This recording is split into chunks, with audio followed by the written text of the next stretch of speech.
Quando meu filho se casou, não contei à minha nora que a casa onde estavam morando era minha. E ainda bem que não contei, porque pouco depois do casamento, a minha nora e a mãe dela tentaram me expulsar da minha própria casa. Era um domingo à tarde. Eu estava na cozinha fazendo café quando ouvi as vozes delas na sala de estar. Camila e a mãe dela, Luciana, tinham chegado cerca de uma hora antes e já estavam medindo as paredes, conversando sobre cores de tinta móveis novos e como iriam reorganizar tudo como se a casa já fosse delas. Saí com o bule de café na mão e as encontrei paradas em frente à grande janela da sala de jantar. Camila me viu e sorriu, mas não era um sorriso gentil. Era, era aquele sorriso que as pessoas dão quando já decidiram algo sobre você sem perguntar. Helena, ela me disse, e nem sequer usou mãe ou Dona Helena, como nos primeiros meses. Apenas Helena, como se fôssemos amigas da mesma idade. Minha mãe e eu estávamos pensando que esta casa é grande demais para você ficar sozinha. E como o Adriano e eu moramos aqui agora, faz mais sentido você procurar um apartamento menor, algo confortável para uma pessoa só, algo mais apropriado para a sua idade. Fiquei ali parada, segurando o bule. Eu podia sentir o calor do vidro queimando um pouco a minha palma, mas não soltei. Luciana, a mãe dela, assentiu como se estivesse concordando com algo muito lógico e muito razoável. É que você vai ficar subindo e descendo escadas aqui, Helena. Luciana acrescentou com aquela falsa voz de preocupação. Na sua idade, isso é perigoso. Além disso, nós precisamos do espaço. A Camila e o Adriano vão ter filhos em breve. E você, bem, você já fez a sua parte como mãe. É hora de descansar. Descansar. Como se descansar significasse desaparecer. Como se eu fosse um incômodo que precisasse ser guardado em outro lugar, para que pudessem viver confortavelmente naquilo que acreditavam já ser deles. Não disse nada. Apenas coloquei o bule na mesa, olhei para as duas e fui para o meu quarto. Fechei a porta devagar. Sentei-me na beirada da cama e respirei fundo. Uma, duas, três vezes. Foi o que a minha amiga Margarete me ensinou no grupo de yoga que frequentamos nas manhãs de terça e quinta-feira. Quando sentir algo queimando por dentro, respire. Ela me disse uma vez: respire e pense antes de agir. E eu respirei. Mas não porque estivesse com medo, não porque me sentisse pequena. Respirei porque soube naquele exato momento que teria de ser muito inteligente em relação ao que viria a seguir, porque a guerra já havia começado. A Camila só não sabia que eu já estava com as minhas armas guardadas. Veja bem, quando o Adriano me disse que ia se casar, fiquei feliz. Fiquei mesmo. O meu filho tinha 38 anos. Já tinha tido relacionamentos antes, mas nada sério. E quando ele conheceu a Camila no trabalho, vi como os olhos dele brilhavam quando falava dela, como ele voltava para casa mais cedo só para se arrumar e ir buscá-la. Como ele sorria enquanto trocava mensagens no celular. Eu queria que ele fosse feliz. Queria que ele tivesse uma parceira, uma família própria, porque eu já tinha vivido a minha vida. Eu tinha sido esposa. Tinha criado o meu filho. Trabalhei durante 30 anos como administradora numa repartição pública, até me aposentar há 5 anos. E agora, aos 70 anos, tinha a minha rotina. Os meus amigos, o meu grupo de caminhada de sábado de manhã, as minhas aulas de informática, à quarta-feira, onde aprendi a usar o WhatsApp, o Facebook e até a fazer chamadas de vídeo com a minha irmã, que mora em Florianópolis. Eu não era uma velhinha perdida no tempo. Tinha a minha vida, mas também tinha um coração de mãe que queria ver o filho feliz. Por isso, quando o Adriano me disse, 2 meses antes do casamento, que ele e a Camila precisavam de um lugar para morar, porque o aluguel do pequeno apartamento deles estava muito caro, não hesitei. Eu lhes disse que poderiam ficar aqui nesta casa, que havia muito espaço, que enquanto eu vivesse esta casa também seria deles. Mas não lhe disse uma coisa.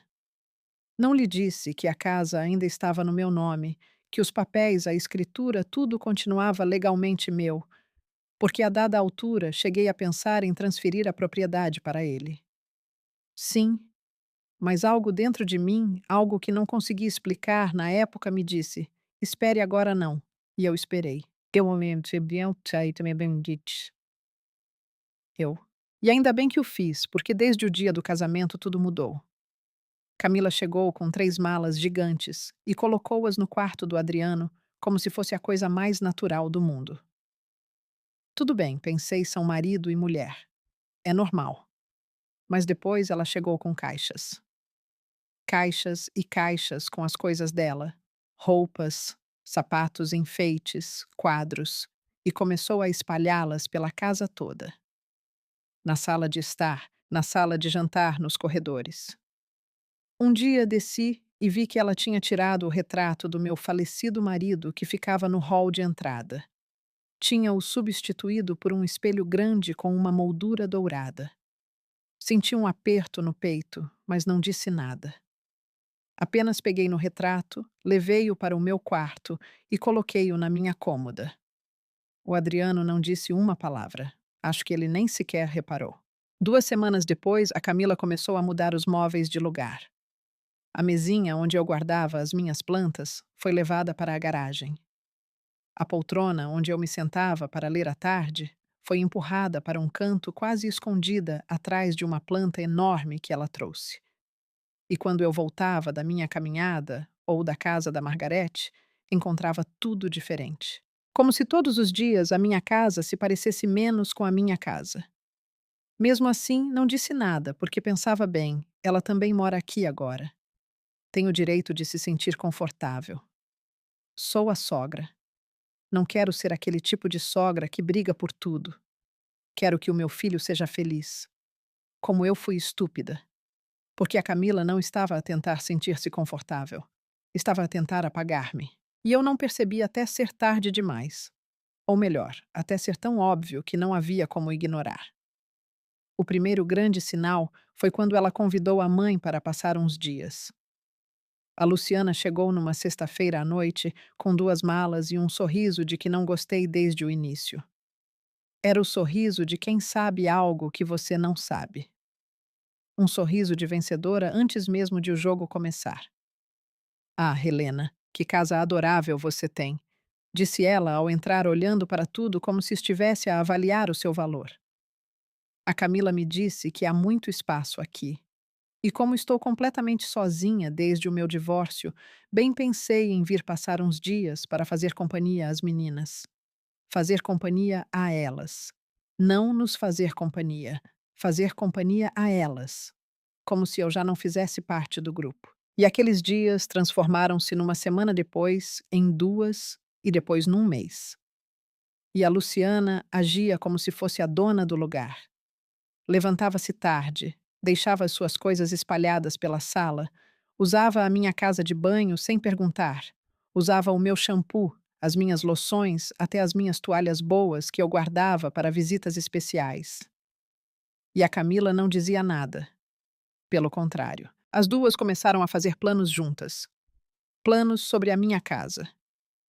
Foi durante aquela segunda semana, com a Luciana em casa, que comecei a sentir que algo estava muito errado. Não era apenas o desconforto de ter mais alguém no meu espaço. Era a forma como olhavam para mim, a forma como falavam quando achavam que eu não estava ouvindo. Numa terça-feira de manhã, saí cedo para a minha aula de yoga. A Margarete passou para me pegar às 7, como sempre, e fomos juntas. Mas a meio da aula, percebi que tinha deixado o meu celular em casa. Não dei muita importância. Afinal, estaria de volta em 2 horas. Mas naquele dia, a instrutora terminou a aula meia hora mais cedo por causa de uma emergência familiar. Então cheguei a casa às 9h30 em vez das 10 horas. Abri a porta silenciosamente, porque não queria fazer barulho, e foi aí que as ouvi. Estavam na sala de estar a Camila e a Luciana. As vozes delas vinham nitidamente da sala de jantar. Estou a te dizer é a altura ideal, dizia a Luciana. Ela já está velha. Se esperares muito tempo, vai ser mais difícil. Tens de agir agora, enquanto ainda consegues controlar a situação. Mas ela é a mãe do Adriano, respondeu a Camila.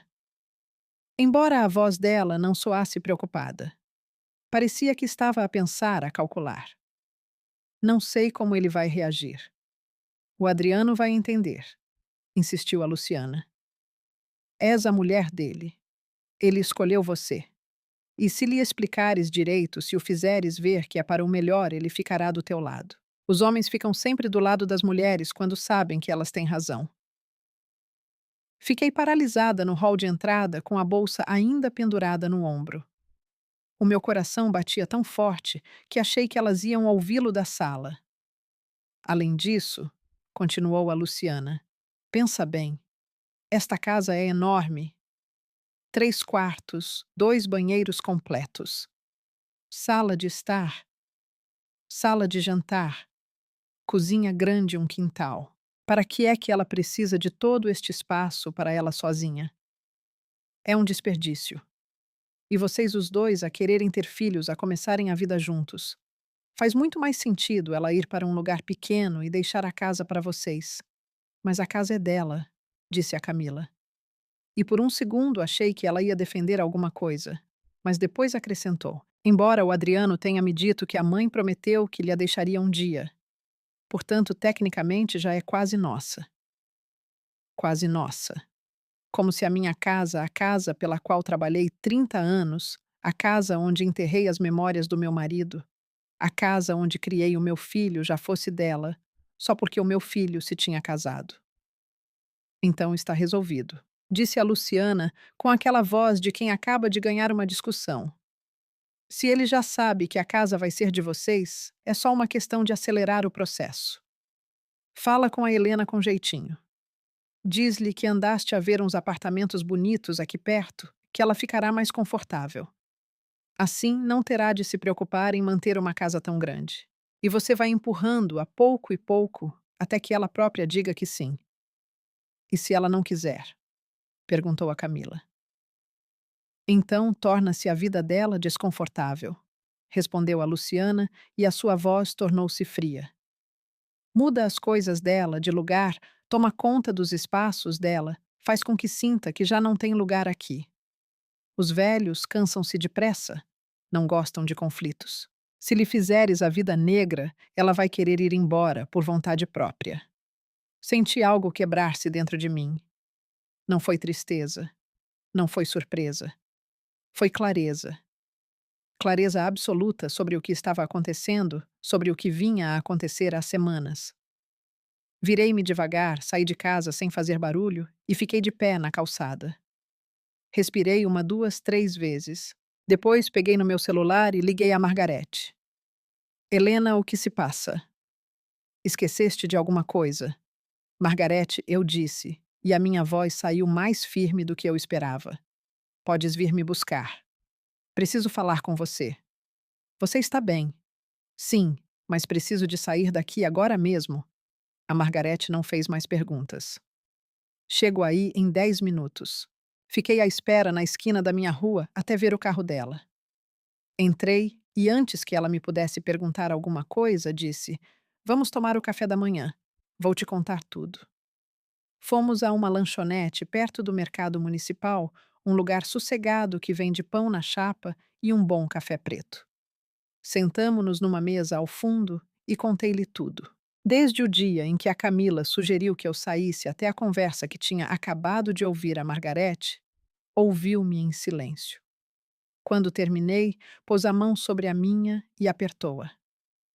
Helena, essa garota e a mãe dela querem expulsar-te da tua própria casa. Eu sei. E o que vais fazer? Ainda não sei, admiti. Mas não vou ficar de braços cruzados a ver como me apagam da minha própria vida. A Margarete assentiu. A casa está no teu nome. Sim, está tudo no meu nome. Os papéis, a escritura, tudo. O Adriano sabe disso. Não, nunca falamos sobre isso. Ele simplesmente acha que lhe a deixarei algum dia. E sim, era esse o plano. Mas nunca assinei nada. Nunca tratei de qualquer papelada. A casa continua a ser minha. A Margarete pensou durante um momento. Depois olhou para mim com aquele olhar de quem está prestes a dizer algo importante. Helena sabe o que tem de fazer, não sabe. O quê? Não lhes digas nada. Ainda não. Deixa que continuem com o plano delas. Deixa que fiquem confiantes. E, entretanto, prepara a tua defesa. A minha defesa. Sim, vai falar com um advogado. Certifica-te de que toda a tua papelada está em ordem. Documenta tudo o que puderes. E quando chegar a vir à altura, quando não aguentares mais, então, mostras-lhes de quem é realmente a casa. Fiquei a olhar para ela.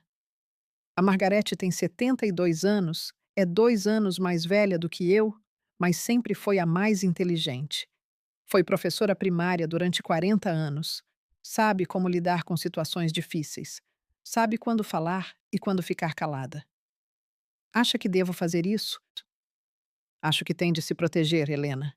E se o seu filho não a está a proteger, se está a permitir que a mulher e a sogra lhe faltem ao respeito na sua própria casa, então tem de se proteger a si mesma. Ela tinha razão. A Margarete tem sempre razão. Voltei para casa nessa tarde com uma ideia clara. Não ia lutar, não ia gritar, não ia fazer um escândalo, ia ser esperta, ia observar, ia documentar. E quando chegasse à altura, ia agir. Nessa noite, durante o jantar, a Camila disse-me que tinha visto uns apartamentos muito bonitos perto do centro, que eram perfeitos para uma pessoa só, que tinham elevador e tudo. Assim não teria de subir escadas. Até tem uma área comum onde os moradores se reúnem, disse-me ela com aquele sorriso falso. Poderia fazer novos amigos, Helena, pessoas da sua idade. O Adriano estava sentado ao lado dela, comendo o seu frango em silêncio. Não disse nada. Não me defendeu. Apenas comeu, com os olhos fixos no prato como se nada estivesse acontecendo. Ah, parece interessante. Eu disse a Camila, fingindo estar interessada. Manda-me as informações por WhatsApp. O sorriso dela aumentou ainda mais. Claro, mãe. Envio logo amanhã de manhã. Mãe. Agora chamava-me de mãe porque achava que tinha vencido. Mas ela não tinha vencido nada. Naquela noite, quando todos os outros já estavam a dormir, fiquei acordada no meu quarto com o meu celular. Procurei no Google por advogados imobiliários na minha cidade. Encontrei 3 opções. Guardei os números, depois abri a minha galeria de fotos e comecei a tirar capturas de ecrã de tudo, das mensagens da Camila, de fotos da minha casa como era antes e como estava agora tudo. Às 2 da manhã, adormeci, mas não com medo, não com tristeza. Adormeci a saber que a guerra tinha começado, mas que eu também sabia lutar. Os dias seguintes foram estranhos. Segui a minha rotina normal, como se nada estivesse mal. Levantava-me cedo, fazia café. Ia caminhar com o meu grupo aos sábados. Ia ao yoga com a Margarete às terças e quintas. Mas por dentro estava completamente alerta a observar, a anotar tudo na minha cabeça. A Camila enviou-me as informações dos apartamentos por WhatsApp, tal como tinha prometido. Eram 3 opções todas pequenas, todas baratas, todas em bairros que eu não conhecia. Agradeci e disse-lhe que iria pensar no assunto. Ela respondeu com o emoji de uma carinha sorridente e de um coração como se me estivesse a fazer um favor. Mas as coisas em casa continuavam a mudar. Todos os dias, algo de novo. Numa quinta-feira, cheguei à casa vinda das compras e descobri que tinham voltado a mudar os móveis da sala de estar de lugar. O sofá principal estava agora virado para a janela. A mesa de centro que eu tinha comprado há 15 anos foi enfiada na garagem. E no seu lugar estava uma nova mesa de vidro que eu nunca tinha visto. Gosta? Perguntou a Camila quando me viu a olhar. Compramos ontem. É moderna. Dá um ar diferente à sala. Não acha? Compramos. Ela e quem, o Adriano, não tinha dito nada. E eu também não disse nada. Não naquele momento. Apenas acenei com a cabeça e fui para a cozinha guardar os meus legumes. Mas quando cheguei à cozinha, vi algo que me fez parar de repente. Todas as minhas panelas, aquelas que eu tinha usado durante 30 anos, estavam empilhadas numa caixa de papelão ao lado da geladeira. E no fogão estavam panelas novas de aço inoxidável. Brilhantes panelas caras que eu não tinha comprado. Ah, sim, disse a Camila entrando atrás de mim. Também atualizamos as panelas. As suas já pareciam bastante velhas, Helena. Estas são antiaderentes, muito melhores. Vamos doar as suas. Doar as minhas panelas. As panelas onde eu tinha cozinhado para o meu marido durante 20 anos. As panelas onde eu fazia a comida preferida do Adriano em todos os seus aniversários. As panelas que guardavam a memória de milhares de jantares, milhares de momentos. Entendo, eu disse, e a minha voz saiu mais fria do que eu esperava. Mas essas panelas são minhas, e se alguém as for doar, serei eu. A Camila piscou. Pela primeira vez, acho que ela notou que eu não estava completamente de acordo com tudo o que ela estava fazendo, mas recompôs-se rapidamente. Oh, mãe, claro. O que a senhora disser? Só queríamos ajudar a modernizar um pouco a casa. Modernizar. Outra vez aquela palavra. Como se tudo o que fosse meu fosse velho e precisasse de ser substituído. Como se eu fosse velha e precisasse de ser substituída. Naquela noite, depois do jantar, tranquei-me no meu quarto e tirei os papéis da casa, os documentos originais, a escritura que estava no meu nome há 35 anos. Li-os na íntegra linha a linha. Queria ter a certeza absoluta. E sim, lá estava. Helena Lopes, única proprietária. Nenhum outro nome, nenhuma outra assinatura. No dia seguinte, uma sexta-feira de manhã, liguei para o primeiro advogado da minha lista. Uma recepcionista muito educada atendeu. Bom dia. Chamo-me Helena Lopes e preciso de uma consulta sobre uma questão de propriedade. Com certeza, senhora. Quando gostaria de vir, tem alguma disponibilidade para esta semana? Deixe-me verificar. Sim, temos uma vaga na segunda-feira, às 10 horas da manhã. Perfeito. Estarei aí. Dei-lhe os meus dados e desliguei. Senti um aperto estranho no peito. Não era medo, era determinação. Pela primeira vez em semanas, senti que estava assumindo o controle da minha própria vida. O fim de semana foi sossegado, mas tenso. A Camila e a Luciana passaram-no a medir as paredes do quarto de hóspedes ao lado do meu. O quarto onde eu guardava as minhas coisas, os meus livros, a minha roupa de inverno, algumas caixas com fotos e recordações. Este vai ser o quarto do bebê, Oates. Ouvi a Camila dizer. Vamos pintar de amarelo claro e colocar um berço aqui perto da janela. Um bebê. Ela nem sequer estava grávida ainda. E já estavam planejando tomar conta de todos os cantos da minha casa. Já me estavam a apagar divisão por divisão, espaço por espaço. O Adriano andava estranho, calado, distante. Por vezes eu via-o olhar para mim como se quisesse dizer alguma coisa, mas depois a Camila chegava e ele voltava ao seu silêncio. Entristecia-me vê-lo assim. O meu filho, o menino que eu criei sozinha. O menino a quem ensinei a atar os sapatos, a andar de bicicleta, a ser respeitoso e honesto. Esse menino era agora um homem que não sabia como defender a própria mãe, ou pior, um homem que tinha escolhido não a defender. No domingo à noite, a Luciana fez o jantar. Sem pedir a minha permissão, usou a minha cozinha como se fosse dela. Fez frango com molho verde e arroz. Pôs a mesa na sala de jantar e, quando nos sentamos para comer, falou como se fosse a anfitriã da festa. Bem, família, disse ela, levantando o copo de água como se fosse fazer um brinde. Quero propor-vos uma coisa. A Camila e eu estivemos a pensar que seria uma boa ideia fazermos uma remodelação completa da casa. Mudar os pisos, pintar todas as paredes, modernizar os banheiros. O que acham? O Adriano olhou para ela surpreendido. Uma remodelação? Isso custa muito dinheiro. Sim, mas vale a pena, insistiu a Camila. Esta casa tem muito potencial. Só precisa de uma atualização. E podemos pedir um empréstimo. Com o teu salário e o meu, conseguimos pagá-lo em 2 anos. Um empréstimo para remodelar a minha casa.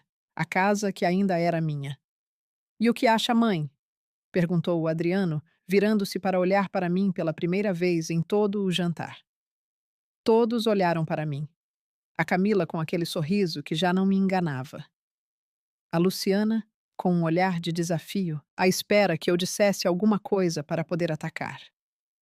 E o Adriano, o meu filho, a olhar para mim com exaustão, como se a minha opinião fosse apenas uma formalidade que ele tinha de ultrapassar.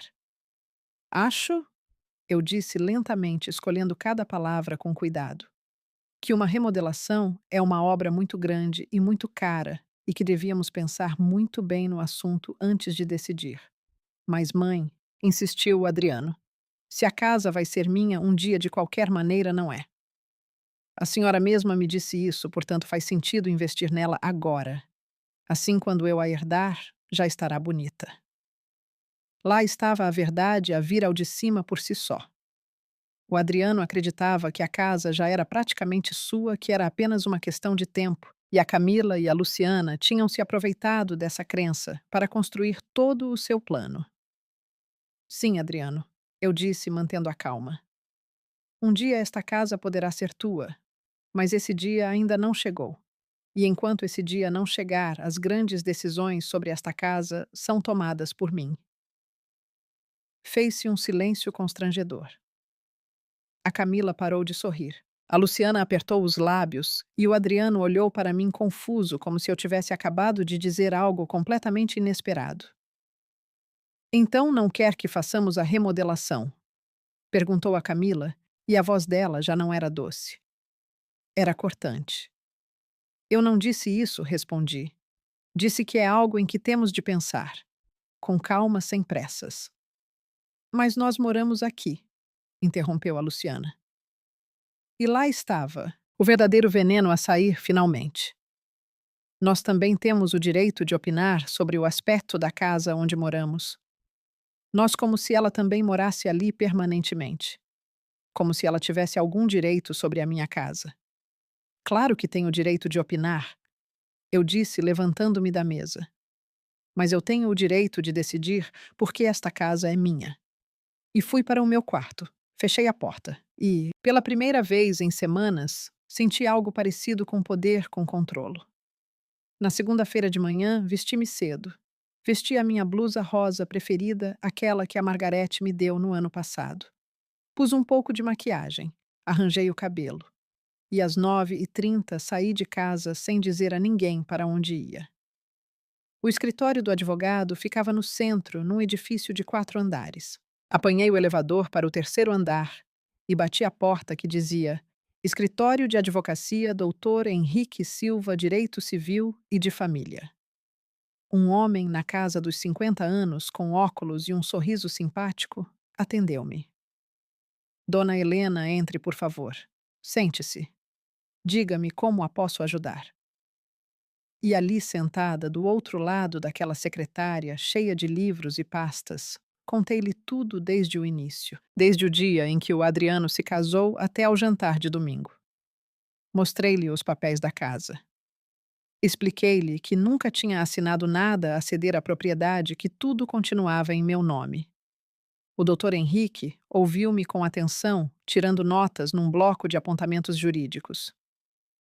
Dona Helena, ele disse quando terminei, a senhora tem todo o direito legal do seu lado. Esta casa é sua, completamente sua.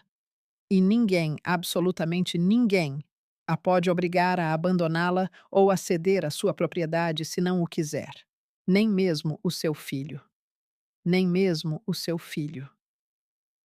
A senhora pode deixar a casa para ele no seu testamento quando decidir ou pode nunca lhe a deixar. A decisão é sua. Senti uma enorme sensação de alívio, como se alguém me tivesse finalmente dito que eu não era louca, que não estava a ser egoísta, que tinha o direito de defender o que era meu. Então, o que é que me recomenda fazer? Perguntei ao Dr. Henrique. Ele recostou-se na cadeira, cruzou as mãos sobre a secretária e olhou para mim com seriedade. Primeiro preciso que a senhora compreenda uma coisa importante, dona Helena. A senhora não tem qualquer obrigação legal de permitir que a sua nora, a mãe dela, ou mesmo o seu filho, vivam na sua propriedade, se não o desejar. Eles estão lá, porque a senhora lhes permitiu por sua própria boa vontade, não por obrigação.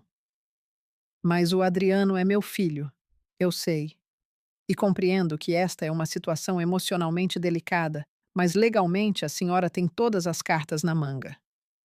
Agora, a minha recomendação é a seguinte: documente tudo. Grave conversas se puder. Tire fotografias, guarde mensagens de texto. Qualquer coisa que prove que a estão a tentar pressionar a sair da sua própria casa. Isso poderá ser útil mais tarde, se a situação se tornar mais difícil. Mais difícil em que sentido? Bem, em alguns casos, as pessoas tentam acusar o proprietário da casa de abandono ou de lhes ter cedido verbalmente os direitos. É raro, mas acontece. Se a senhora tiver provas de que eles sabiam que a casa era sua e mesmo assim tentaram expulsá-la, isso protege-a completamente. Assenti com a cabeça a processar cada palavra. E se eu quisesse que eles saíssem, posso simplesmente pedir-lhes para desocuparem a minha casa. Claro, a casa é sua. Pode pedir-lhes para saírem quando quiser. Se eles recusarem, então teríamos de iniciar um processo formal de despejo. Mas com a papelada em ordem como a senhora tem, seria um processo relativamente simples. Fiquei em silêncio por um momento. A palavra despejo soava tão dura, tão fria, mas também soava como justiça. Quanto custaria tudo isto? Quer dizer, se eu precisasse da sua ajuda mais tarde. A consulta de hoje não é cobrada, é gratuita. Se mais tarde precisar que eu inicie alguma ação legal, podemos discutir os honorários nessa altura. Mas, para ser sincero com a senhora Dona Helena, espero que não se chegue a isso. Espero que consiga resolver o problema no seio da família. Agradeci-lhe. Apertei-lhe a mão e saí daquele escritório sentindo-me mais forte do que quando entrei. Eu tinha um aliado, tinha informações, tinha um plano. Quando cheguei à casa, era quase meio-dia. Entrei e encontrei a Camila e a Luciana no meu quarto. O meu quarto.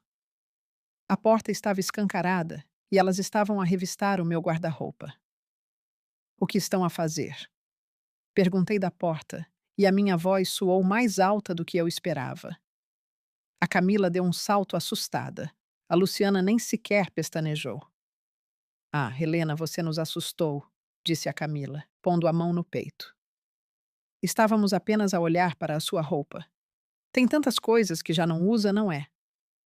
Pensamos que podíamos fazer uma limpeza e doar o que a senhora não precisa. E quem vos deu autorização para entrarem no meu quarto? Oh, mãe, não se aborreça. Só queríamos ajudar. Eu não preciso desse tipo de ajuda, eu disse, caminhando em direção a elas. E quero que saiam do meu quarto agora mesmo. A Luciana olhou para mim com aquela expressão ofendida que eu já conhecia tão bem. Não precisa ser rude, Helena. Estávamos apenas tentando a ajudar a organizar as coisas. Na sua idade é fácil acumular coisas que já não são úteis. Na minha idade. Aquela frase novamente. Como se eu fosse uma velha incapaz de gerir as minhas próprias coisas. Rua. Eu repeti e desta vez fiquei na porta de braços cruzados. As duas saiam do meu quarto. A Camila foi a primeira a sair, de cabeça baixa como uma criança repreendida, mas a Luciana passou por mim e olhou-me diretamente nos olhos. Você está a ser muito egoísta, Helena. Esta família está a tentar seguir em frente e você está apenas a estorvar. A estorvar. Ali estava. A palavra que elas tinham andado a pensar durante todo este tempo, mas que não se tinham atrevido a dizer em voz alta. Eu era um obstáculo na minha própria casa, na minha própria vida. Não lhe respondi. Limitei-me a fechar a porta quando elas saíram e sentei-me na cama. As minhas mãos tremiam, mas não era de medo. Era de raiva. Raiva pura e algo mais. Algo que tinha estado a crescer dentro de mim durante semanas e que eu já não conseguia ignorar. Exaustão. Exaustão por ser invisível. Exaustão por ser tratada como um móvel velho. Exaustão por ver o meu próprio filho não dizer nada quando me faltavam ao respeito. Peguei o meu celular e abri a aplicação do gravador de voz. O doutor. Henrique tinha me dito para documentar tudo e era isso que eu ia fazer. Gravei uma mensagem para mim própria a descrever o que tinha acabado de acontecer. A data, a hora, o que disseram, como entraram no meu quarto sem autorização. Depois, abri o WhatsApp e mandei uma mensagem a Margarete. Preciso de te ver hoje. Estás livre? Ela respondeu em menos de um minuto. Claro, às 17 horas na lanchonete. Perfeito. O resto do dia fiquei no meu quarto. Não desci para comer. Não queria ver ninguém. Ouvi o Adriano chegar do trabalho. Ouvi vozes na sala, conversas que não consegui perceber e não me importei. Às 16 horas e 30 minutos arrumei-me e saí. Ninguém me perguntou para onde eu ia.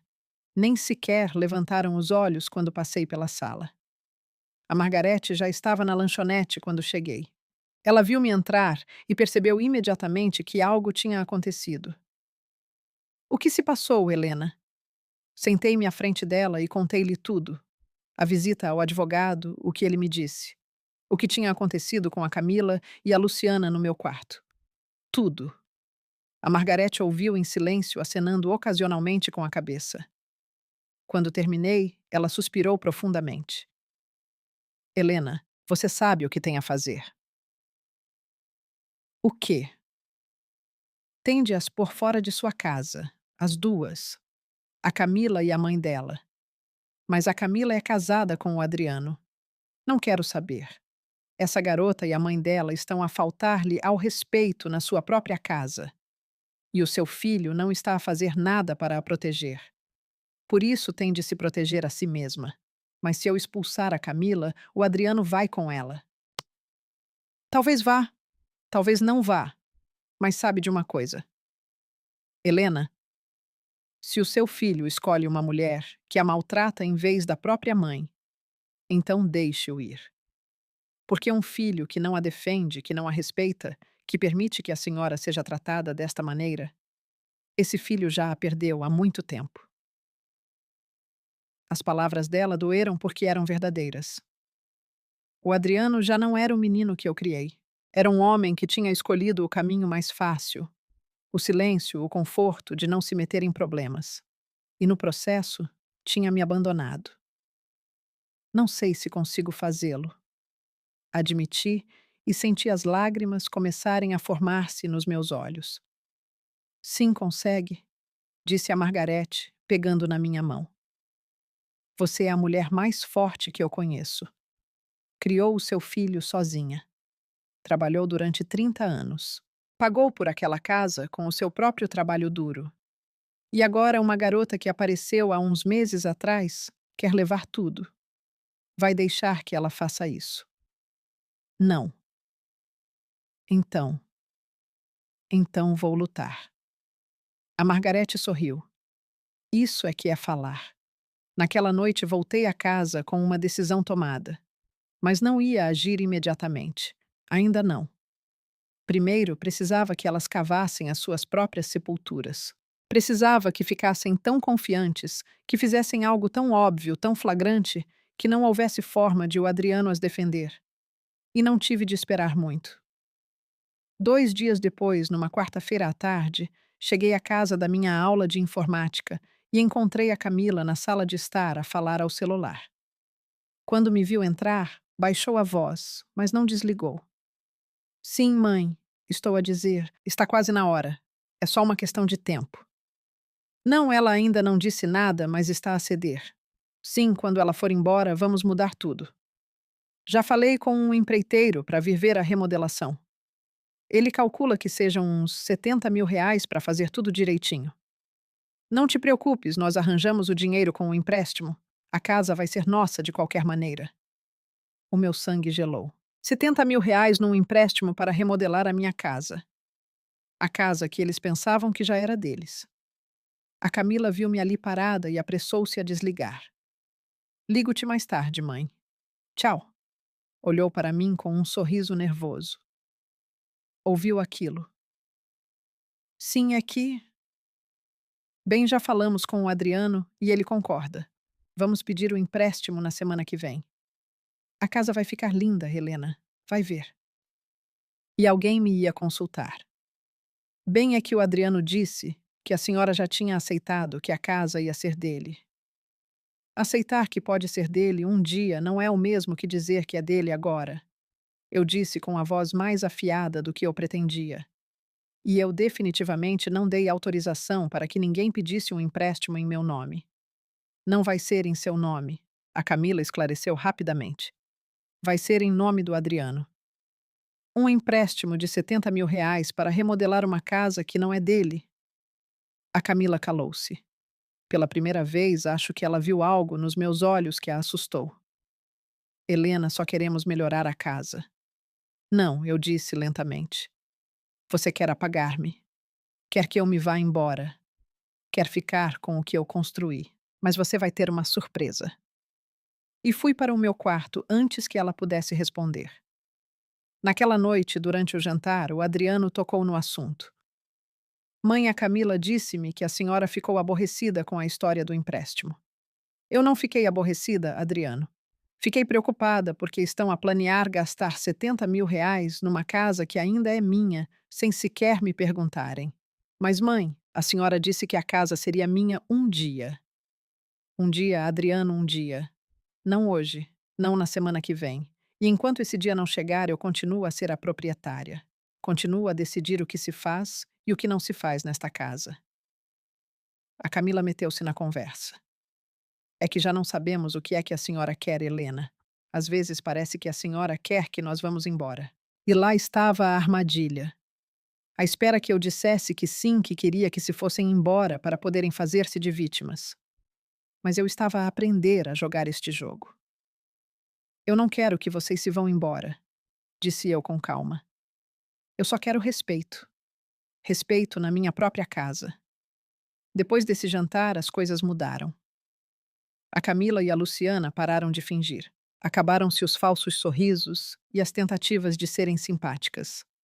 Agora limitavam-se a ignorar-me. Passavam por mim como se eu fosse invisível. Falavam alto uma com a outra sobre os seus planos, sobre a remodelação, sobre como arrumariam os quartos quando as crianças chegassem. E o Adriano ficava no meio calado, desconfortável, sem tomar o partido de ninguém. Num sábado de manhã, enquanto caminhava com o grupo a Margarete, perguntou-me como estavam as coisas. Péssimas, eu disse a ela. Piores a cada dia. Elas já nem fingem. Falam como se eu não existisse. E o seu filho? O meu filho não diz nada. Finge que não vê, que não ouve. A Margarete balançou a cabeça. Helena, até quando vai aguentar isto? Não muito mais, admiti. Estou apenas a aguardar o momento certo. O momento certo para quê? Para lhes mostrar quem é o dono daquela casa. A Margarete sorriu. Aí está a minha amiga, a Helena, que eu conheço. Naquela mesma tarde, quando cheguei à casa, vi algo que me fez tomar a decisão final. Havia uma caminhonete estacionada em frente à minha casa. Uma caminhonete de uma empresa de construção. E na entrada, a Camila estava a falar com dois homens que carregavam plantas arquitetônicas enroladas. Aproximei-me devagar. O que se passa aqui? A Camila virou-se e olhou para mim com uma mistura de desafio e nervosismo. São os empreiteiros, Helena. Vieram dar um orçamento para a remodelação. O orçamento sem me consultar. Bem, o Adriano já deu o ok. Sim. O Adriano não é o proprietário desta casa, interrompi eu, e olhei diretamente para os dois homens. Senhores, lamento que tenham vindo até aqui, mas não vai haver qualquer remodelação. Esta é a minha casa, e eu não autorizei qualquer obra. Um dos homens olhou para a Camila confuso. Senhora, você nos ligou e disse que era urgente que viéssemos tirar as medidas. Fui eu que os chamei, disse a Camila. Porque eu moro aqui e tenho o direito de melhorar a minha casa. A sua casa. Eu repeti e senti a raiva a subir-me pela garganta como fogo. A sua casa, Camila. Bem a casa do Adriano. É a mesma coisa. Voltei-me para os empreiteiros. Senhores, esta casa está no meu nome. Helena Lopes. Podem consultar o registro público se quiserem. E repito, não há nenhuma obra autorizada aqui. Portanto, peço-vos o favor de se irem embora. Os homens entreolharam-se desconfortavelmente. Depois um deles assentiu com a cabeça. Compreendido, senhora. Lamentamos o mal-entendido. E foram-se embora. Fiquei ali diante da Camila com o coração a bater tão forte que achei que ia explodir. Como é que se atreve? Eu disse. Como é que se atreve a chamar empreiteiros à minha casa sem a minha permissão? É porque a senhora não quer melhorar nada, a Camila respondeu. E agora a voz dela já não tinha qualquer doçura. Era puro veneno. Esta casa é velha, é feia, está ultrapassada. E a senhora não vai fazer nada para arranjar por quê? Porque a casa é minha e eu gosto dela como está. Pois nós não. Nós vamos viver aqui. Portanto, temos direito a uma opinião. Uma opinião, sim. Uma decisão, não. Porque esta casa é minha, Camila. Minha. Não é sua. Não é do Adriano. É minha. Mas o Adriano disse que a senhora a ia deixar para ele um dia. Quando eu decidir. Mas esse dia não é hoje. E ao passo que as coisas vão, esse dia poderá nunca chegar. A Camila olhou para mim como se eu lhe tivesse dado um tapa. Abriu a boca para dizer qualquer coisa. Mas nesse momento chegou a Luciana. O que aconteceu? Por que o caminhão foi embora? Porque a Helena expulsou-os, disse a Camila, a voz a tremer. Porque ela não quer que consertemos nada. Porque quer que vivamos nesta casa horrível para sempre. Oh, Helena, disse a Luciana, aproximando-se com aquela atitude superior que me incomodava tanto. Nós percebemos. Você não quer colaborar. Não quer ajudar. Só quer manter tudo como está, porque é egoísta. Egoísta, eu repeti. Sou egoísta por não querer que vocês façam o que bem vos apetece na minha própria casa. Esta casa devia pertencer ao seu filho, disse a Luciana. E agora a voz dela era dura, sem qualquer fingimento de amabilidade. Um filho que você abandonou emocionalmente durante anos, enquanto trabalhava o dia todo. Um filho que precisava de uma mãe, mas que a senhora preferiu trocar pela sua carreira. Fiquei gelada. Como se atreve? Como se atrevia aquela mulher que não me conhecia, que não sabia nada da minha vida, a julgar-me daquela maneira? Eu trabalhei, eu disse, com a voz a tremer. Porque o pai do Adriano morreu e alguém tinha de pôr comida na mesa.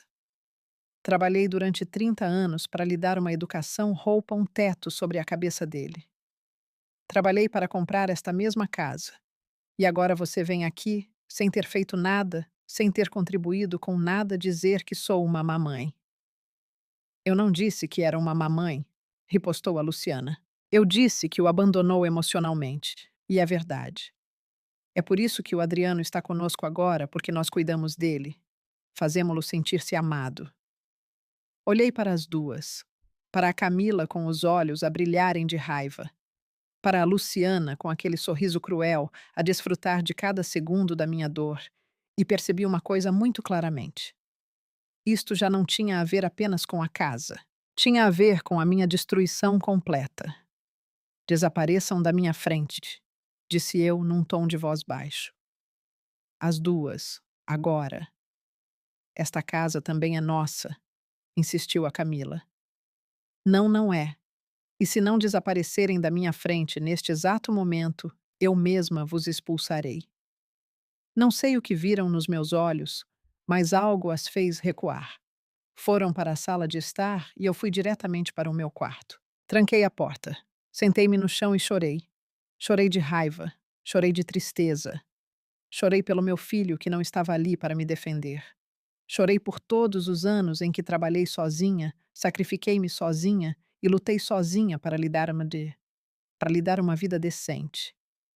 E chorei porque agora aos 70 anos tinha de continuar a lutar sozinha. Mas depois de chorar, limpei as minhas lágrimas. Levantei-me e peguei no meu telefone. Disquei o número do Dr. Henrique. Boa tarde, dona Helena. O que posso fazer pela senhora? Preciso que prepare os papéis. Eu disse, e a minha voz já não tremia. Quero a Camila e a Luciana fora de minha casa. Tenho 30 dias para as notificar. Certo, correto. Então quero que prepare uma notificação legal formal. Elas têm 30 dias para desocupar a minha propriedade e quero que as venha notificar pessoalmente. Tenha certeza, dona Helena. Certeza absoluta. Muito bem. Terei os documentos prontos até segunda-feira, quando gostaria que eu os entregasse. No próximo domingo, durante o almoço. Quero que toda a família esteja presente. Fez-se um silêncio do outro lado da linha. Compreendido? Estarei lá. Desliguei o telefone e respirei profundamente. Estava feito. Não havia volta a dar. E pela primeira vez em meses, senti algo parecido com a paz. A semana seguinte foi a mais longa da minha vida. Cada dia que passava, eu sabia o que se avizinhava. Sabia que o domingo iria mudar tudo. E, entretanto, eu tinha de continuar a viver na mesma casa com a Camila e a Luciana, fingindo que estava tudo normal. Elas também estavam a agir de forma estranha, a sussurrarem uma com a outra, a olharem para mim de soslaio, mas já não falavam diretamente comigo. Era como se estivessem à espera que eu explodisse, que lhes gritasse que me fosse embora. Mas não fiz nada disso. Apenas mantive a minha rotina. Fui dar os meus passeios, fui ao yoga com a Margarete, vim para casa e fechei-me no meu quarto. Na terça-feira, a Margarete perguntou se eu tinha falado com o Adriano. Não falo com ele desde o incidente com os empreiteiros. E ele não tem falado contigo. Não limita-se a fechar-se no quarto dele com a Camila ou sai mais cedo para o trabalho. Acho que ele tem medo de enfrentar a situação. Tem medo do que vai acontecer no domingo. Sim, admiti, mas tenho mais medo de ficar calada e deixar que passem por cima de mim. A Margarete assentiu. Você está fazendo a coisa certa, Helena. Vai ver. Na quinta-feira, recebi uma mensagem da Camila no grupo de WhatsApp da família que tínhamos o Adriano, ela e eu.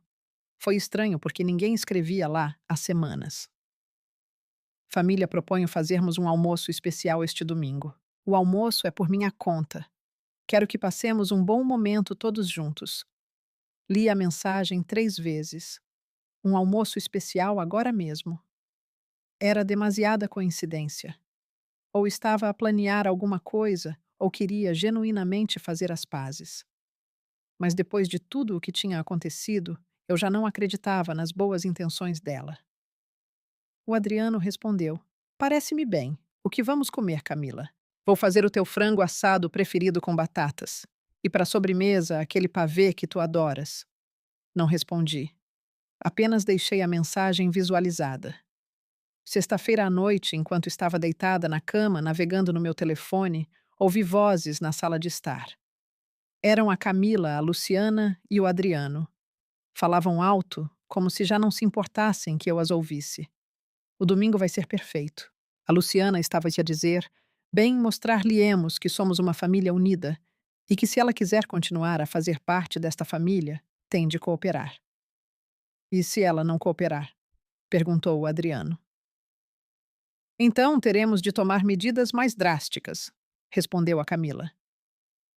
Adriano, você sabe que a sua mãe está a envelhecer. Ela é teimosa, ela está confusa. Talvez ela precise de ajuda profissional. Ajuda profissional. Estavam a insinuar que eu era louca. Camila, não exageres, disse o Adriano.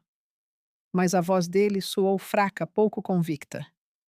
Não estou a exagerar. A sua mãe está a comportar-se de forma irracional. Não nos deixa melhorar a casa. Trata-nos mal. Faz-nos sentir que não somos bem-vindos. Isso não é normal, Adriano. Fiquei deitada na cama, paralisada a ouvir. Estavam a construir uma narrativa. Estavam a pintar-me como a louca, o problema, a pessoa que estava errada. E o Adriano estava a ouvi-las sem me defender. Peguei no meu telefone e abri o gravador de voz. Aumentei a sensibilidade e deixei gravar tudo, cada palavra, cada acusação, cada mentira. Sábado de manhã, a Camila e a Luciana saíram para comprar os mantimentos para o almoço de domingo. Aproveitei esse momento para falar com o Adriano. Encontrei-o na sala de estar a ver televisão. Adriano, preciso de falar com você. Ele colocou a televisão no silêncio e olhou para mim com um ar cansado. O que foi, mãe? Sentei-me em frente a ele e olhei-o nos olhos. O meu filho, o meu único filho. O menino que eu tinha criado sozinha. Por que você não me defende? O Adriano olhou para baixo. Mãe, eu não quero ficar no meio desta situação. Mas você está no meio. Você mora aqui, vê como me tratam, ouve como me falam e não diz nada. É que a senhora também não cede, disse ele. E a voz dele soou cheia de queixas. A Camila só quer fazer melhorias na casa. Ela quer que nós vivamos bem. E a senhora opõe-se a tudo. Eu oponho-me a que tomem decisões sobre a minha casa sem me consultar. Há uma diferença. Mas, mãe, a senhora disse que a casa seria minha um dia. Um dia, Adriano, um dia. Não hoje. Por que é que isso é tão difícil de compreender? Ele calou-se. Sabe de uma coisa? Continuei. Acho que a Camila o convenceu de que eu sou o problema, de que eu é que estou errada, de que eu é que não coopero. Mas a verdade é que desde que ela chegou, tudo mudou e não foi para melhor. A Camila é a minha mulher. Eu sei. E quero que seja feliz com ela, mas não à custa de eu perder a minha dignidade na minha própria casa. O Adriano levantou-se do sofá. Vamos ter um almoço de família amanhã. Espero que possa vir com uma atitude melhor. E foi para o quarto dele. Fiquei ali sozinha na sala de estar. E compreendi que o meu filho já tinha escolhido não a mim, mas a elas. O domingo chegou. Levantei-me cedo, tomei um longo duche, pus o meu vestido castanho favorito, aquele que a minha irmã me deu. Pus a minha maquiagem, arranjei o cabelo e pus os meus brincos de pérolas. Queria estar bonita, queria parecer forte. Por volta do meio-dia, a Camila já estava na cozinha a preparar a comida. A Luciana estava a pôr a mesa na sala de jantar e o Adriano estava a ajudar com as bebidas. Parecia um cenário normal de família, mas eu sabia que nada naquilo era normal. Às 13 horas, tudo estava pronto. A mesa estava posta. O frango cheirava de forma deliciosa. O pavê estava na geladeira e estavam todos sentados, à minha espera que eu descesse. Desci as escadas lentamente. Os três olharam para mim quando entrei na sala de jantar. Ainda bem que decidiu juntar-se a nós, Helena, disse a Luciana com aquele sorriso falso. Senta-se, mãe, disse o Adriano apontando para a minha cadeira habitual. Eu sentei-me. A Camila serviu o frango. A Luciana serviu as batatas. O Adriano encheu os copos com chá gelado. Durante uns minutos, comemos em silêncio. Então, a Camila pigarreou. Bem, família, convidei-vos para este almoço porque queria falar de uma coisa importante. Aí vinha a bomba qualquer que fosse o plano deles. Como sabem, continuou a Camila, o Adriano e eu queremos começar a nossa própria família. Queremos ter filhos. Queremos construir o nosso futuro. E para isso, precisamos de estabilidade. Olhei para o Adriano. Os olhos dele estavam fixos no prato. Por isso, continuou a Camila, estivemos a pensar que o melhor para si, Helena, seria encontrar um lugar mais adequado às suas necessidades. Um sítio onde estivesse confortável, onde não tivesse de se preocupar em manter uma casa tão grande. Existem condomínios para idosos muito bons. Sítios onde a senhora pode fazer amigos, ter atividades, ser bem cuidada. Condomínios para idosos, um asilo. Elas queriam colocar-me num asilo. E o que é que você acha disto, Adriano? Perguntei, sem olhar para ele. Fez-se um longo silêncio. Depois ouvi a voz dele. Baixa, quase inaudível. Acho. Acho que poderia ser uma boa opção, mãe. Assim a senhora estaria mais descansada. Senti algo quebrar-se dentro de mim. O meu próprio filho. O meu único filho, estava de acordo em mandar-me para um asilo para ficar com a minha casa. Compreendo, eu disse, e a minha voz saiu mais calma do que eu esperava. Então vocês querem que eu saia de minha casa para que vocês os dois possam ficar aqui. Não é assim, Helena, interveio a Luciana. É para o seu próprio bem. Para o meu próprio bem, repeti. Mandar-me para um asilo é para o meu próprio bem. É um condomínio para idosos, não um asilo, corrigiu a Camila. E sim, pensamos que ficaria muito melhor lá. Eu acenei lentamente com a cabeça. Dobrei o meu guardanapo.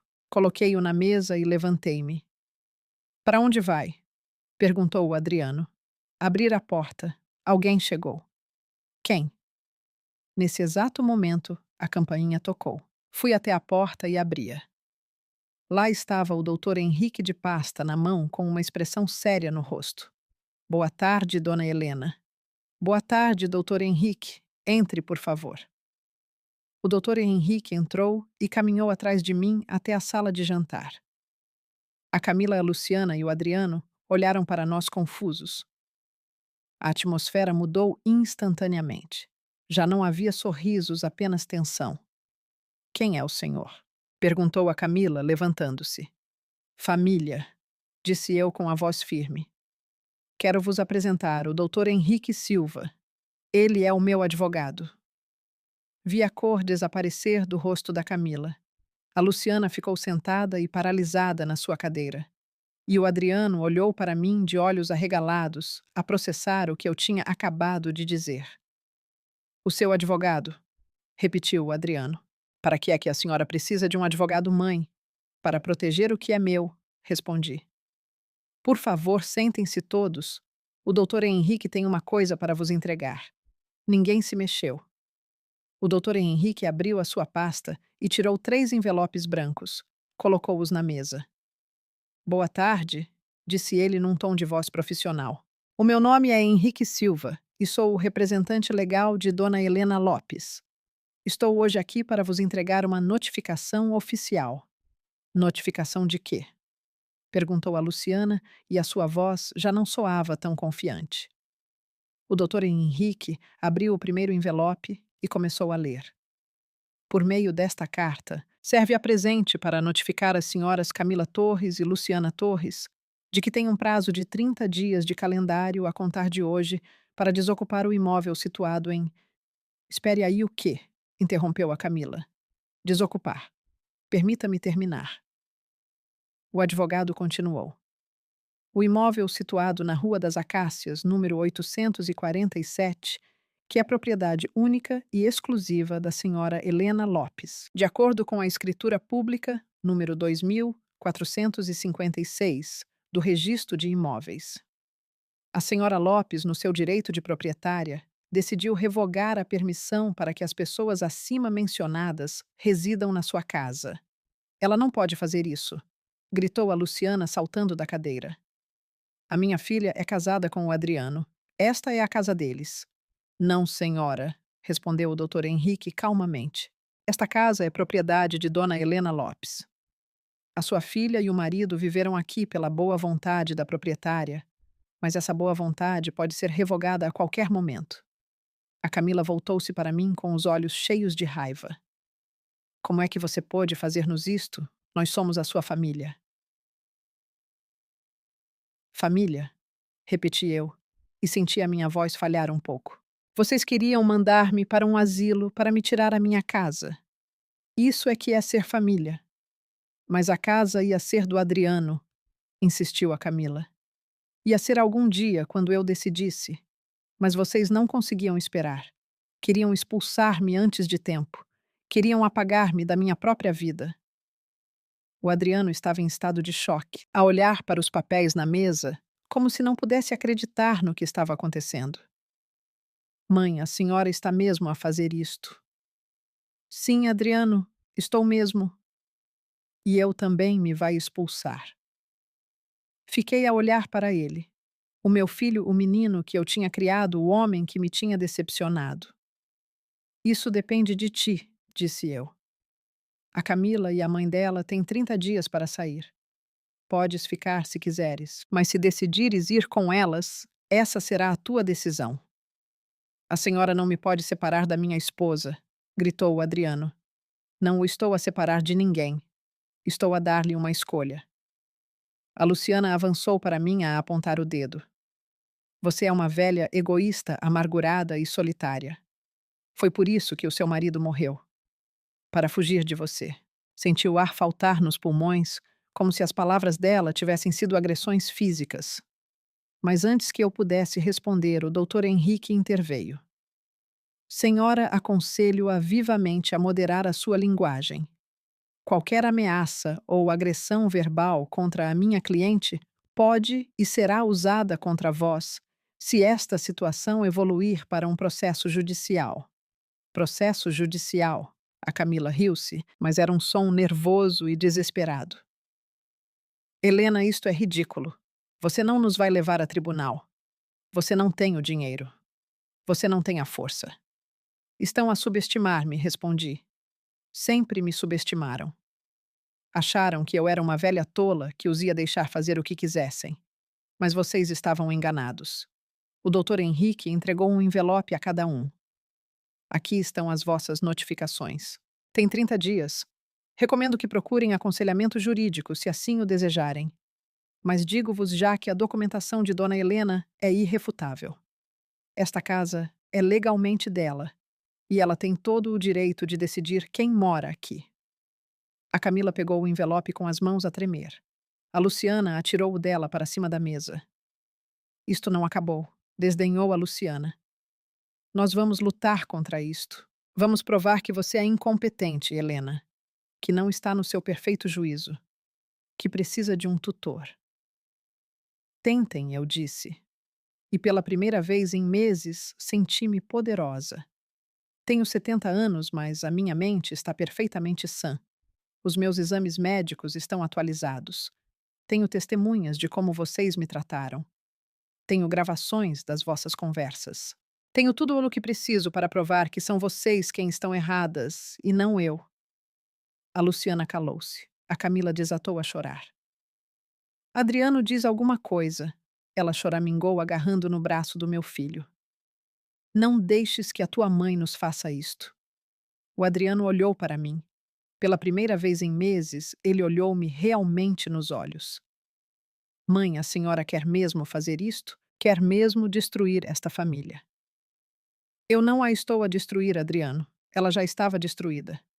A partir do dia em que deixaste que a tua mulher me faltasse ao respeito. Do dia em que não disseste nada quando a mãe dela me insultou. Do dia em que concordaste com a ideia de me mandarem para um asilo para ficar com a minha casa. Eu não a queria mandar para um asilo, disse o Adriano, mas a voz dele era fraca. Mas você também não me defendeu quando elas o sugeriram.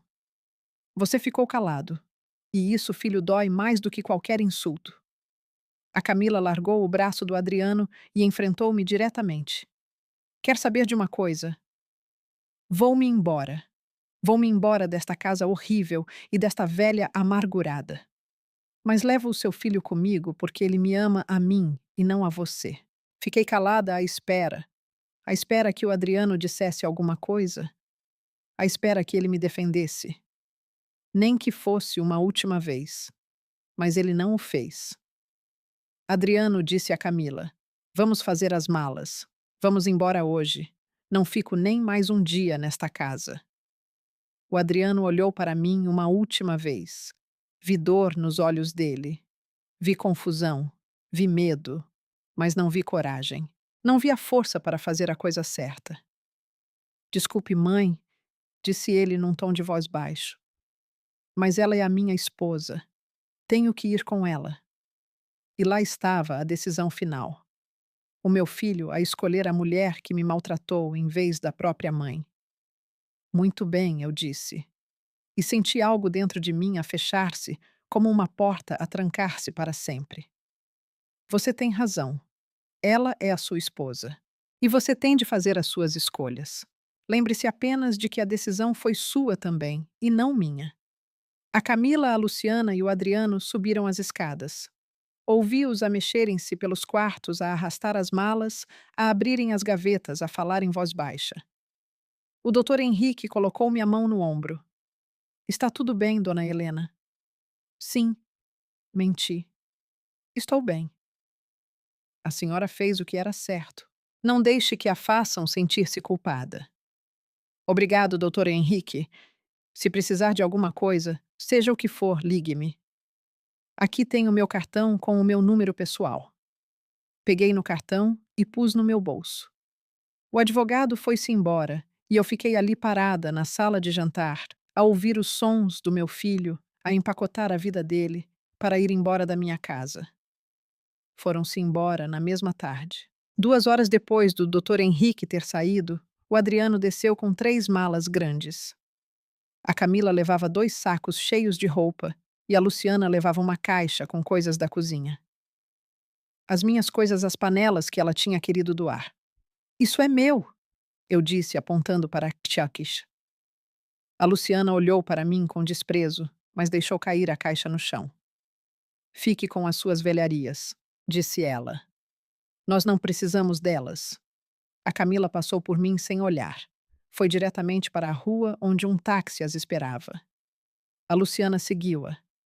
E o Adriano ficou ali, parado no hall de entrada de malas na mão. Mãe, disse ele com a voz a tremer. A senhora ainda pode travar isto. Travar o quê, Adriano? Travar que me faltem ao respeito na minha própria casa. Impedir que esta família seja destruída. Esta família foi destruída há muito tempo, quando você permitiu que elas me tratassem como se eu não valesse nada. O Adriano olhou para o chão. Eu nunca quis que se chegasse a este ponto. Mas também não fez nada para o evitar. Ele ficou em silêncio. A seguir, pegou as malas e caminhou até a porta. Vou ficar em casa da mãe da Camila, disse ele sem se virar para olhar para mim. Se a senhora mudar de ideias, ligue-me. Se eu mudasse de ideias, como se isto fosse culpa minha. Como se eu tivesse sido aquela que fez tudo de errado. Adeus, Adriano. Eu disse, e a minha voz pareceu mais firme do que eu me sentia por dentro. Ele parou um momento na porta. Eu pensei que ele pudesse se virar, pensei que pudesse dizer algo mais, mas ele não disse. Ele simplesmente saiu. Entrou no táxi e foi embora. Fechei a porta. Tranquei-a. Fiquei ali no hall de entrada da minha casa no silêncio mais absoluto que já tinha sentido em anos. Então desabei no sofá e chorei. Chorei como não chorava desde a morte do meu marido. Chorei pelo meu filho. Chorei pelos anos que perdi a tentar ser uma boa mãe, uma boa sogra, uma boa pessoa. Chorei porque doía.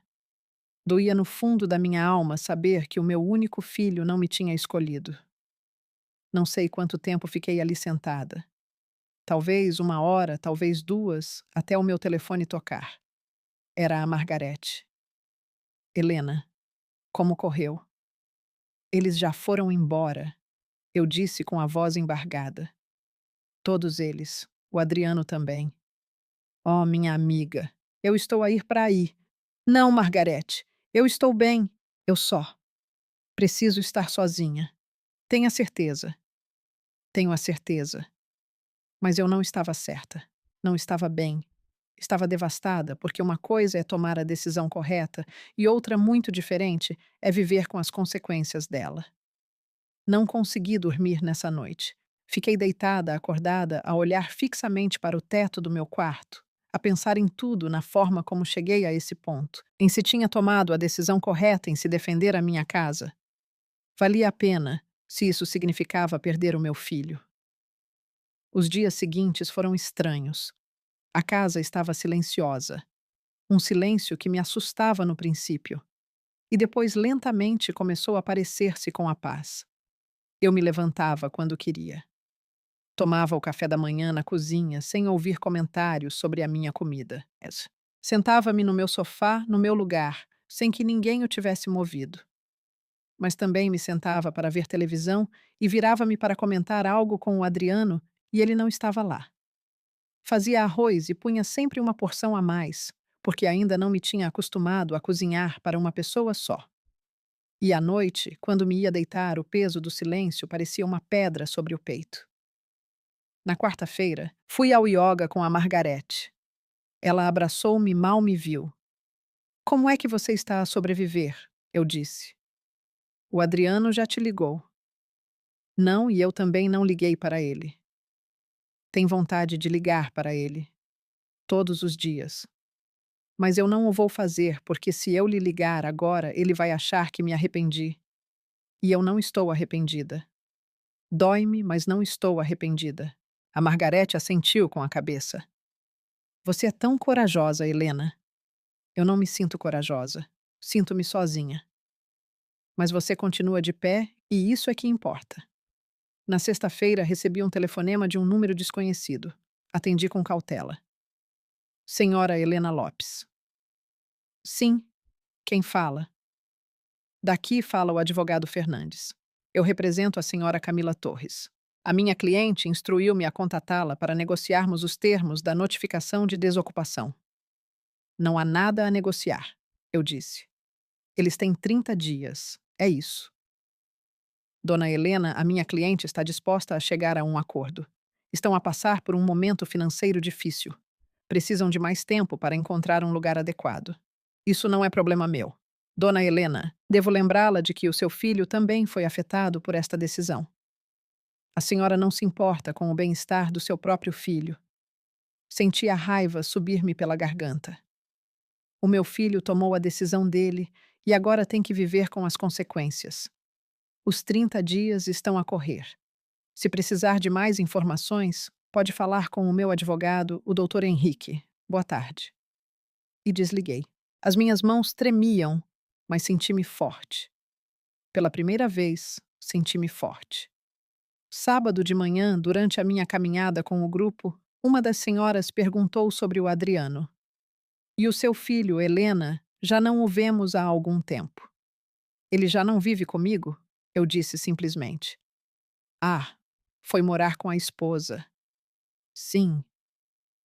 Bem, isso é maravilhoso. Já era tempo dele começar a vida dele.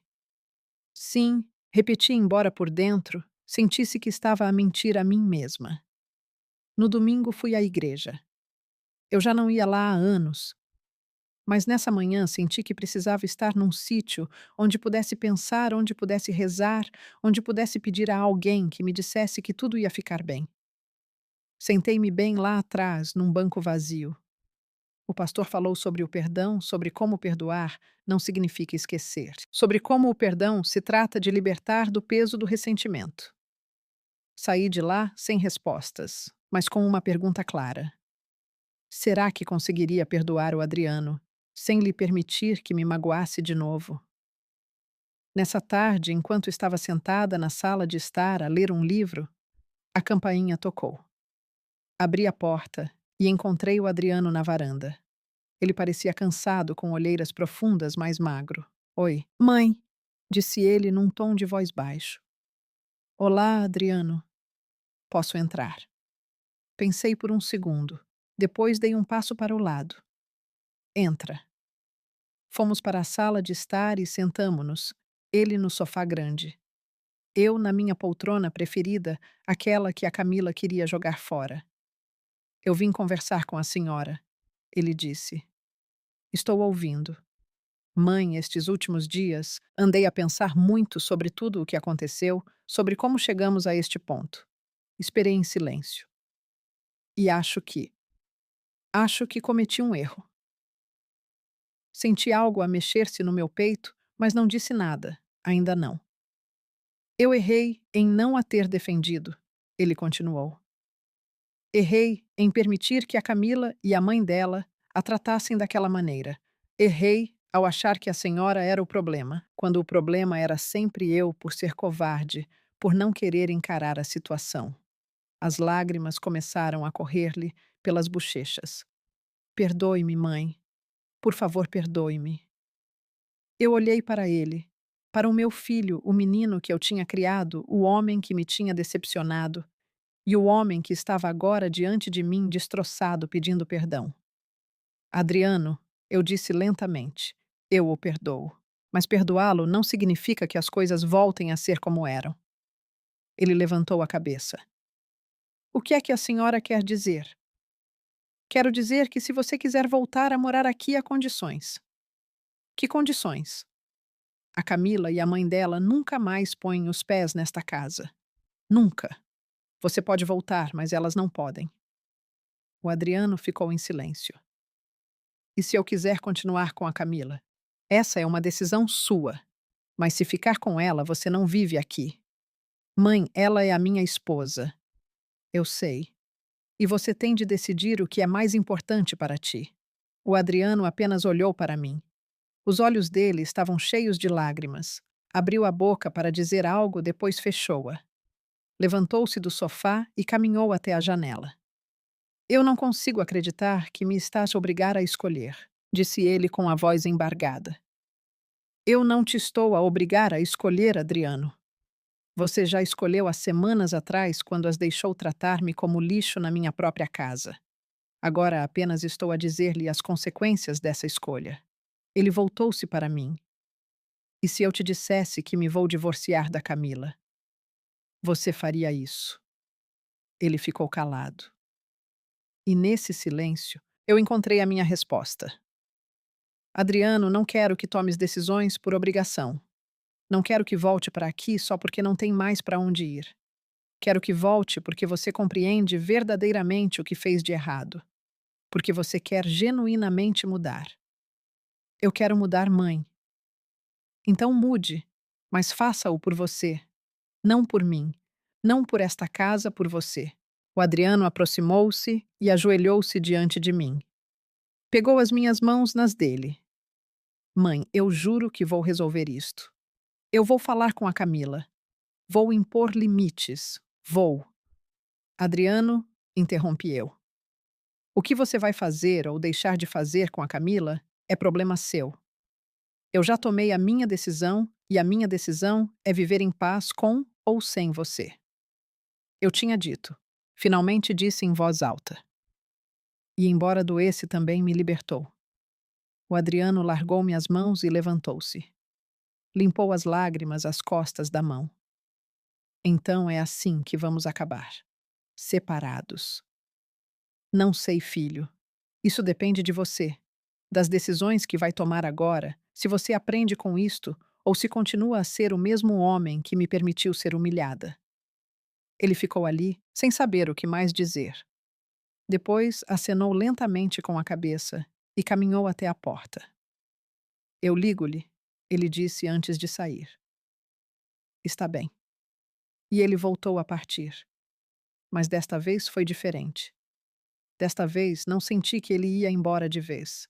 Senti que ele ia embora para pensar, para crescer, para decidir que tipo de homem queria ser. Os dias continuaram a passar.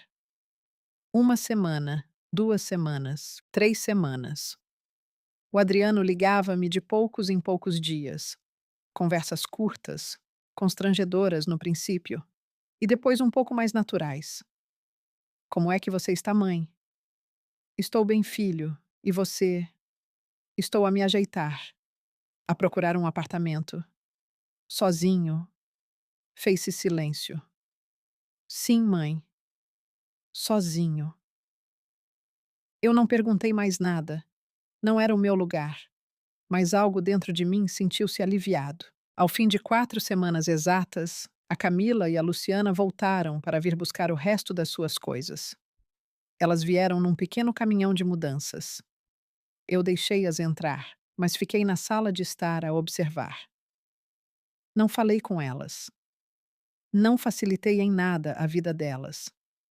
A Camila passou por mim com uma caixa nas mãos. Fez uma pequena pausa. Espero que a senhora esteja feliz, disse ela. Você destruiu a sua própria família. Não, respondi calmamente. Você tentou destruir a minha. Eu só me defendi. Ela não disse mais nada. Elas acabaram de levar as suas coisas e foram-se embora, desta vez para sempre. Quando fechei a porta atrás delas, senti uma coisa que não sentia há meses. Paz. Verdadeira paz. A Margarete veio cá à casa nessa noite. trouxe brownies e café. Como é que você está se a sentir? Perguntou ela enquanto servia o café. Livre, disse eu. Eu sinto-me livre. E o Adriano? Ele está à procura de um apartamento. Acho que ele vai se divorciar, embora não Mu tenha dito diretamente. E como é que você se sente com isso? Eu sinto que o meu filho está a aprender. Tarde, mas está a aprender. A Margarete sorriu. Estou tão feliz por você, Helena. Estou mesmo. As semanas tornaram-se meses. Eu pintei a casa. Não com as cores que a Camila queria, mas com as cores que eu sempre tinha querido. Um amarelo suave para a sala de estar, um verde sálvia claro para o meu quarto. Coloquei os meus quadros onde os queria. Arrumei as minhas plantas em todos os cantos. E a pouco e pouco, a casa começou a parecer-se novamente comigo. O Adriano veio visitar-me num sábado de manhã. Ele parecia diferente, mais magro, mas também mais calmo, menos tenso. Oi, mãe. Oi, filho. Entra. Nós fomos para a cozinha. Eu servi-lhe um café, Sam. Vi-lhe um café. Sentamo-nos à mesa. Eu me divorciei. Ele disse assim mesmo. Como é que você se sente? Aliviado, triste e confuso. Tudo ao mesmo tempo. Eu acenei com a cabeça. Posso fazer uma pergunta à senhora? Disse ele. Com certeza. Você. A senhora algum dia me vai perdoar mesmo. Eu olhei-o nos olhos. Eu já perdoei Adriano. Mas o perdão não significa que esqueci. Significa que já não dói tanto. Significa que posso olhar para você sem sentir raiva. Mas também significa que eu aprendi a me proteger. E isso não vai mudar. Eu compreendo, ele disse. E eu vi nos olhos dele que ele compreendia mesmo. Encontrou um apartamento. Sim, é pequeno, mas é bom. É aqui perto. Eu estava a pensar que talvez eu pudesse visitá-la mais vezes. Eu gostaria muito disso. E foi assim que recomeçamos. Não como antes, nunca mais como antes. Mas recomeçamos com respeito, com limites, com verdade. Hoje, 6 meses depois de tudo isto, eu me levanto cedo. Faço o meu café. Sento-me na minha sala de estar, na minha poltrona favorita, com a minha casa em silêncio. E eu sorrio. A Margarete e eu ainda vamos ao yoga às terças e quintas-feiras. O grupo da caminhada ainda me espera aos sábados e às vezes aos domingos. O Adriano vem almoçar. Traz a sobremesa. Faço-lhe o seu prato favorito e nós falamos sobre o trabalho dele, sobre a nova vida dele, sobre os seus planos. Não falamos da Camila. Não falamos sobre o que aconteceu. Já não precisamos. Na semana passada, a minha irmã de Florianópolis veio visitar-me. Tiramos fotografias na sala de estar com a casa cheia de luz e flores. Puxei as fotografias para o Facebook e senti-me orgulhosa. Orgulhosa da minha casa. Orgulhosa da minha vida. Orgulhosa de me ter defendido. Esta manhã, enquanto bebia o café no quintal, pensei na longa jornada que percorri, em como estive a um passo de perder tudo. A minha casa, a minha dignidade, a minha paz. Mas eu não as perdi, porque aprendi uma coisa fundamental, que por vezes defender o que é seu significa estar disposto a acabar sozinha. Significa ser valente quando toda a gente espera que você seja fraca. Significa dizer que não quando você disse que sim a vida inteira. E embora tenha doído, embora tenha havido noites de lágrimas e dias de solidão, embora eu tivesse que confrontar o meu próprio filho, isso valeu a pena. Porque agora, quando eu acordo todas as manhãs em minha casa, na minha cama, no meu espaço, eu sinto uma coisa que não sentia há anos. Eu sinto-me a dona da minha própria vida. Não apenas da minha casa, de toda a minha vida. E que ao fim de 70 anos de criar um filho sozinha, de trabalhar 30 anos, de suportar tudo aquilo que aguentei, isso é a coisa mais preciosa que possuo. Ontem a Margarete perguntou-me se eu não tinha saudades de ter alguém a viver comigo. Às vezes eu disse a ela, sendo sincera, mas prefiro estar sozinha e em paz do que estar acompanhada e estar sendo destruída. Ela assentiu, porque ela compreende também. Porque ambas somos mulheres que aprenderam que estar só não é a mesma coisa que estar vazia. Que estar sozinha, às vezes, é a forma mais profunda de se estar inteira. Esta tarde eu vou ao salão de cabeleireiro. Eu vou cortar o cabelo mais curto do que dantes mais moderno. E depois a Margarete e eu vamos dar uma caminhada num novo parque que abriram aqui por perto. E esta noite, quando eu voltar à minha casa, eu vou trancar a porta. Eu vou fazer um chá de camomila. Eu vou me sentar na sala de estar. Eu vou respirar fundo. E vou sorrir. Porque finalmente, depois de tantos anos a cuidar de todo mundo, sacrificando-me por todo mundo vivendo. Por todo mundo. Sou finalmente eu que decido. Decido quem deixo entrar em minha casa.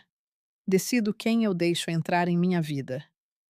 Decido como vou viver os meus dias. E a liberdade, essa paz, esse poder que existe sobre a minha própria existência. Não tem preço.